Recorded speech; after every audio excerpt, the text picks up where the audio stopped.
Bonjour à tous, ici Maxence Rigotier de blogcourseapied.com. Donc aujourd'hui, je suis avec le podologue Daniel Benjamin à Paris. Donc si vous ne connaissez pas Daniel Benjamin, il est spécialiste des orthèses, il est degré en podologie.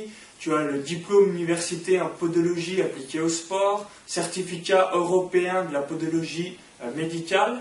Donc dans quelques instants, on va voir un cas précis d'un pied valgus et d'une foulée pronatrice. Donc je vais laisser en quelques mots te présenter et ensuite nous expliquer le cas de ce patient que l'on va voir dans la vidéo. Alors moi je suis Daniel Benjamin, je fais beaucoup de podologie du sport, j'ai diplôme universitaire de podologie du sport. Également, je suis en train de finir un master en biomécanique humaine, donc tout ce qui est analyse de mouvement, de marche, de foulée, tout ça, qui est sûrement embrayé sur une thèse et un doctorat dans le même milieu. Et donc, effectivement, comme tu disais, je fais que des orthèses plantaires, des semelles orthopédiques, ça représente l'intégralité de mon activité professionnelle, et donc autour de pas mal de sportifs. Et comme tu disais, on va voir un patient classique, une consultation de sport très classique, c'est-à-dire ce patient qu'on va avoir qui a un pied valgus, donc c'est ce qu'on appellerait un pied hyperpronateur dans le milieu sportif. Donc faire du valgus, c'est vraiment la pronation, c'est vraiment le pied qui se couche vers l'intérieur. Là par exemple, c'est comme ça. Là par exemple, je suis en train de faire de la pronation de ma main. D'accord. Donc le pied qui se couche en valgus comme ça, donc c'est vraiment un pied pronateur. Donc le pied s'effondre vers l'intérieur de manière excessive et trop importante lorsque tu cours, d'accord. Parce qu'il faut faire attention parce que tout le monde pas tout le monde, mais quand tu lis un petit peu tout ce qui est blog de course à pied, etc., il y a pas mal de bêtises dedans, mais surtout tu as l'impression, un sentiment général que la population associe le mot pronation à quelque chose de mauvais. Alors que quand tu marches, quand tu cours, tu es obligé de faire de la pronation. Tu ne peux pas avancer si tu ne fais pas de pronation.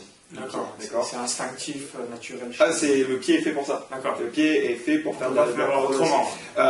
Si tu fais autrement, ça va être compliqué. Si tu fais autrement, tu risques de souffrir pas mal. Donc voilà. Donc, ce qui se passe, c'est qu'il ne faut pas non plus en faire trop. Et quand on parle d'un pied valgus ou d'un pied hyperpronateur, donc c'est un pied qui fait trop de pronation. D'accord ? Et donc, ce qui se passe, c'est que ce qu'on va voir, c'est que ce monsieur, son pied s'effondre, il a une foulée qu'on appelle pronatrice, et du coup, il tire sur ses structures musculaires, et notamment sur un muscle qui s'appelle le tibial postérieur, dont le grand rôle est de faire un travail excentrique pour freiner l'affaissement du pied. Et donc, ce qui se passe, c'est que ce monsieur, donc, à cause de son affaissement trop important, tire sur son tibial postérieur, qui tire sur ce dont on parlait tout à l'heure, l'aponévrose jambière de recouvrement, et lui déclenche donc des périostites tibiales. Donc ça, c'est un cas qui est très très classique en podologie du sport, et donc il faut lutter contre cette foulée hyperpronatrice pour limiter les excès de traction et soulager donc la périostite tibiale. D'accord, alors quel type de semelle est recommandé dans ce cas? Le type de semelle orthopédique que tu vas rencontrer le plus fréquemment en podologie du sport, c'est ce qu'on appelle des semelles thermoformées ou thermosoudées ou thermomoulées, c'est des paires de semelles en fait que tu prends, que tu vas chauffer entre guillemets sous vide, et tu as des petits coussins, des espèces de petits coussins que tu peux durcir, c'est des coussins en silicone, et donc tu vas prendre une empreinte du pied et mouler la paire de semelles sous le pied du patient en essayant d'induire un effet supinateur à la semelle pour lutter contre la pronation du pied. C'est ce que je veux dire? Ouais, d'accord. Et nous, par contre, on a la chance d'avoir la génération d'après, c'est-à-dire qu'on utilise des scanners en 3 dimensions et des grands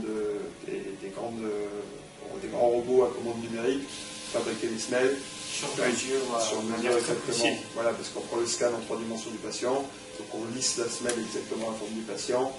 Alors, ça se fait au millième de millimètre près. Je ne sais pas si c'est utile à ce point-là d'être précis à ce point-là, mais en tout cas c'est ça.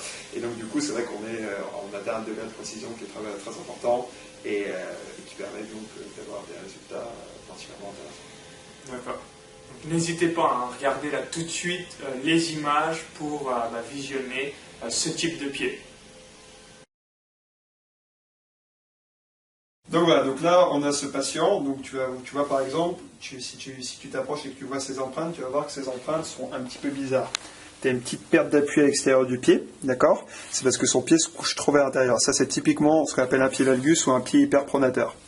Et ce patient, donc avec son pied hyperpronateur, justement, il a des périostites tibiales, parce que son pied va beaucoup trop se coucher vers l'intérieur.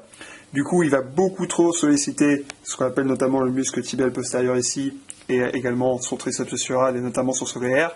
Et ça va faire ce que je te disais tout à l'heure, ça va tirer sur la peau névreuse de recouvrement jambière, et tu vas te retrouver avec des périostites tibiales qui sont bien douloureuses chez ce monsieur.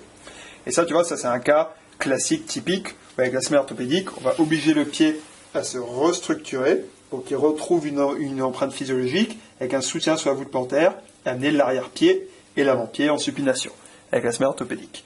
Et donc du coup, typiquement, ça va permettre de limiter les excès de traction au niveau de son médio-pied, au niveau de son arrière-pied, et de limiter les douleurs au niveau des périostites tibiales. Voilà. Donc, une foulée hyperpronatrice, donc tu vois son pied qui va tendance à se coucher beaucoup vers l'intérieur, et tu vas voir au niveau de la manière dont sa ligne de charge se comporte au niveau de son pied, qui va beaucoup se coucher vers l'intérieur. La ligne de charge va être très déjetée en interne, avec des appuis assez importants à l'intérieur du pied, et très peu d'appuis plantigrades. Et ça, tu vois, donc ce type de foulée, de manière répétitive et de manière intense, ben, ça va accentuer les douleurs du patient, et ça va avoir tendance à réveiller ses périostites. Donc justement, ces analyses de foulée qu'on a au centre Voltaire sont très intéressantes, puisque tu te retrouves à avoir tous les paramètres de pression et de force qui sont ici, tu as la vidéo, et tu as tous les paramètres spatio-temporels également, qui permettent de voir justement si le coureur notamment a des troubles de symétrie ou des asynchronismes dans sa foulée. Par exemple, tu vois bien on voit bien cette foulée pronatrice chez ce patient.